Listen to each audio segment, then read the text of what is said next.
तो हेलो बच्चों, स्वागत है आपका हमारे इस चैनल आरके ट्यूटोरियल में। और आज हम लोग बहुत दिन के बाद एक नए वीडियो के साथ आए हैं। ये एक शॉर्ट वीडियो है और बहुत इंपॉर्टेंट और इन्फॉर्मेटिव वीडियो है, तो इसको थोड़ा ध्यान से समझिएगा।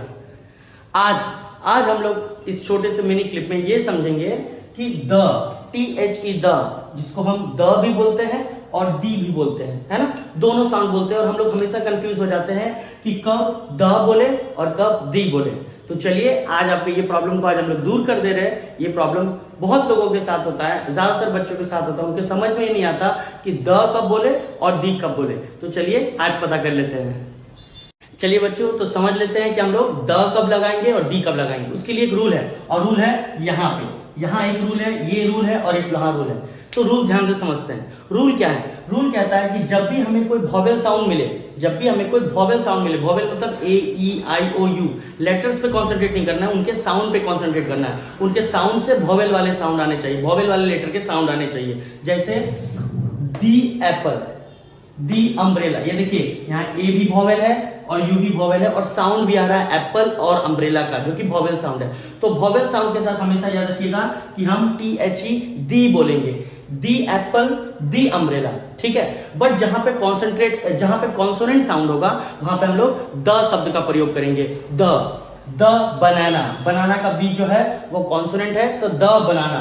द ट्री, टी क्या है? कॉन्सोनेंट साउंड है, कॉन्सोनेंट वर्ड है, इसलिए द ट्री, ठीक है। अब हम लोग यहाँ पे बात करेंगे यूनिवर्सिटी के बारे में। तो यूनिवर्सिटी में आप देख रहे हो कि ये तो यू से है, यू से यूनिवर्सिटी, और यू तो वॉवेल होता है, तो यूनिवर्सिटी के साथ तो दी लगना चाहिए, लेकिन ऐसा नहीं है। इसलिए मैंने पहले ही बताया था कि आपको वॉवेल साउंड पे कॉन्सेंट्रेट करना है, ना कि वॉवेल लेटर्स पे। तो यहाँ पे यूनिवर्सिटी में लिखा तो वाई है, लिखा तो यू है, बट वाई साउंड आ रहा है, इसमें वाई का साउंड आ रहा है। यूनिवर्सिटी, यू का साउंड आ रहा है, इसलिए इसको कॉन्सोनेंट साउंड में रखा गया है, इसलिए उसके साथ द लगाया गया है, द यूनिवर्सिटी।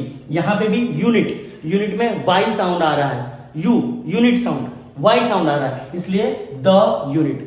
हम लोगों ने यहाँ पे यूनिवर्सिटी का वाई साउंड देखा, उसी प्रकार यहाँ पे हम देखेंगे HOUR, हम इसको आर बोलते हैं। यहाँ पे H साइलेंट होता है, O का साउंड आता है, और O है वॉवेल, O वॉवेल है। लेटर H है जो कि कॉन्सोनेंट है, बट साउंड यहाँ पे मैटर करता है, और साउंड हो गया R, HOUR। तो यहाँ O का साउंड आ रहा है, इसलिए हम लोग यहाँ पे द नहीं करके दी का प्रयोग किए, क्योंकि ये वॉवेल साउंड है। तो याद रखिएगा, साउंड के ऊपर जाना है, ना कि लेटर के ऊपर, वरना आप कंफ्यूज हो सकते हो। दी आर, द यूनिवर्सिटी, ठीक है। तो यहां से आपको समझ में आ गया होगा कि वॉवेल साउंड के साथ हमेशा हम दी का प्रयोग करेंगे और कॉन्सोनेंट साउंड के साथ हमेशा हम द का प्रयोग करेंगे। आशा है आपको समझ में आ गया होगा। मिलेंगे अगले वीडियो में। जय हिंद।